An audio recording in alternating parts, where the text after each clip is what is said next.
तो क्या board exam की डेट आगे बढ़ने वाली हैं या नहीं, इसके ऊपर बात करते हैं। क्योंकि बहुत सारे बच्चे मुझे ये कह रहे हैं और ख़ास तौर पे कुछ टीचर्स भी ये कह रहे हैं कि शायद इस बार जो पेपर की डेट है वो आगे बढ़ जाए क्योंकि पेपर रमज़ानों में है, तो बच्चों को आसानी देने के लिए डेट्स आगे बढ़ा दी जाएंगी। तो आ जाओ इसके ऊपर बात करते हैं और सारी चीज़ें बताता हूँ। क्योंकि देखो, अगर इस चीज़ में कंफ्यूज रहोगे ना कि पेपर 2 महीने पहले होने हैं या 2 महीने बाद, तो बहुत ज़्यादा आपको नुकसान हो सकता है। ठीक है, चलो आओ बात करते हैं। और साथ ही साथ भाई मैं डेट शीट के बारे में भी बताऊँगा कि डेट शीट जो है वो आपकी कब आएगी। और एक और बात कि भाई हमारे जो ग्रुप है ना, मैं पास होऊंगा बैच, उसमें रजिस्ट्रेशन अभी चल रही है। ठीक है, अगर आप नहीं ऐड हुए हो जाओ, 2 महीने में आपकी एग्ज़ाम प्रिपरेशन उसमें हो जाएगी। 2000 उसकी फ़ीस है। नंबर आ रहा है, इस पर जल्द से जल्द कांटेक्ट करो और बहुत इंपॉर्टेंट है, जिसमें आपकी बहुत अच्छी तैयारी हो जाएगी। ठीक है, तो ज़रूर ऐड होना। गेस्ट पेपर, नोट सब कुछ मिल जाएगा उस ग्रुप में आपको, तो कोई टेंशन वाली बात नहीं है। घर बैठ के भी तैयारी कर सकते हो। अच्छा, अब आ जाते हैं क्लास 9। तो भाई देखो, सीधे सीधे अल्फाजों में कह देता हूँ, वीडियो को लंबा करने के लिए या अपने फ़ायदे के लिए बात लंबी नहीं करता हूँ। एग्ज़ाम की डेट्स आगे नहीं बढ़ेंगी।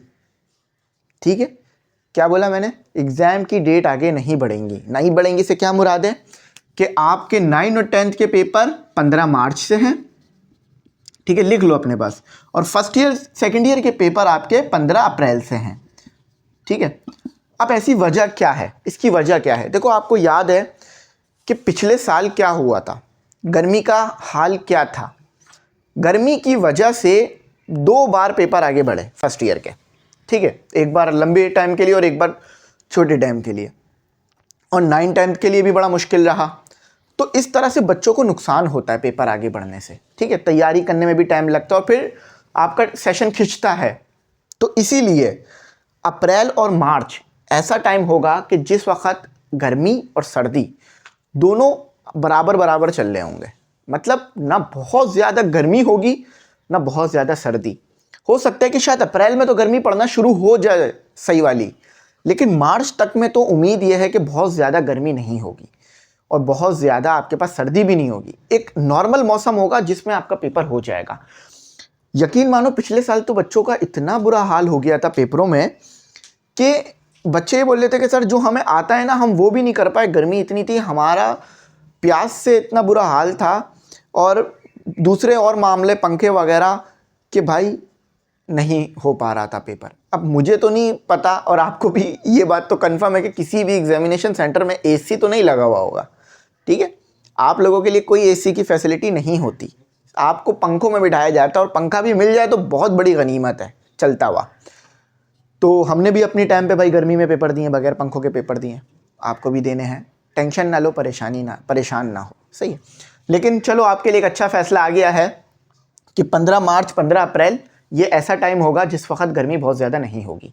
एक रीज़न ये हो गया। दूसरा रीज़न इसका ये है कि भाई पेपर जल्दी लेंगे ना तो रिज़ल्ट जल्दी मिलेगा, जिसकी वजह से आपके एडमिशन्स जो है ना यूनिवर्सिटीज़ में, वो सेकेंड ईयर की बिहाफ पर और कॉलेज में एडमिशन 10th की बिहाफ पर होगा। होता क्या है, एडमिशन 2-3 साल से या 4 साल से कम 9 की बिहाफ पर हो रहा है फर्स्ट ईयर में कॉलेज में, और यूनिवर्सिटी में फर्स्ट ईयर की बिहाफ पर हो रहा है। तो फिर बच्चा कोई सेकेंड ईयर में फेल हो जाता है किसी वजह से, तो फिर प्रोसेस लंबा हो जाता है और सप्ली में भी फिर टाइम लगता है। ठीक है, तो अब इस बात को निकाल दो और रिड्यूस सिलेबस जो आया है उसी से तैयारी करो। रिड्यूस सिलेबस के मुताबिक हम ग्रुप में भी तैयारी करा रहे हैं आपकी, उसमें आ जाओ। याद यकीन मानो, देखो आप बोलोगे सर ये 2000 रुपये फीस तो ज़्यादा है। अगर आप फिजिकल कोचिंग में जाओ तो उधर तो इससे भी ज़्यादा है, और ऑनलाइन टीचर को तो ज़्यादा देने पड़ते हैं क्योंकि ऑनलाइन टीचर का काम ज़्यादा होता है। फिजिकल कोचिंग में आप पढ़ा रहे हो ना, तो आपको जस्ट क्या करना है, लेक्चर रिकॉर्ड करना है। और लेक्चर कुछ भी हो, यकीन मानो मैं भी अगर फिजिकल कोचिंग में पढ़ाऊँ ना, मेरे को कोई टेंशन वाली बात नहीं है। क्यों?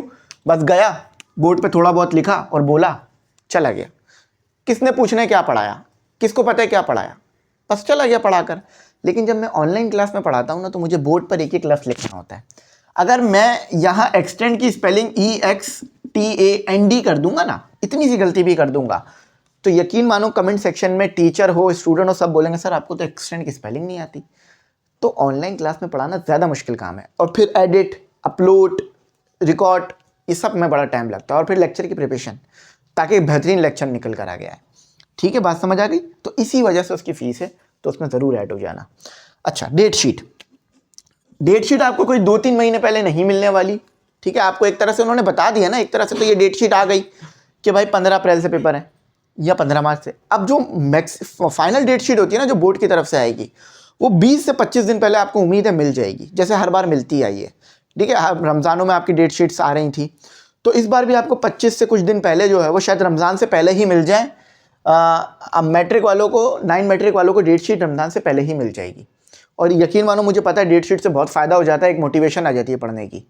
तो डेट शीट आपको इंशाल्लाह रमज़ान से पहले मिल जाएगी, उम्मीद है फरवरी तक में आपके पास आएगी।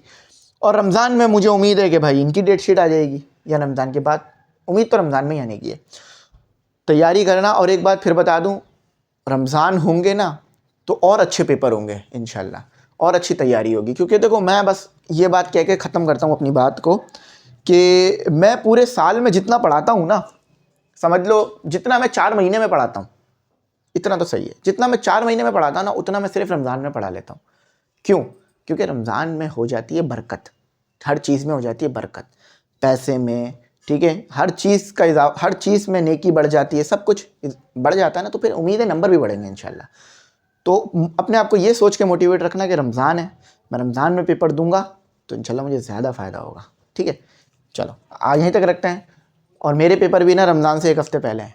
रमज़ान जब शुरू हो रहा होगा ना, उसमें क्या कहते हैं, रमज़ान शुरू होने से 1-2 दिन पहले पेपर ख़त्म हो रहे होंगे मेरे। मुझे भी पेपर देना है, आपको भी देना है। यहीं तक रखते हैं। Thanks for watching. अल्लाह हाफ़िज़। अपनी कीमती दुआओं में ज़रूर याद रखें।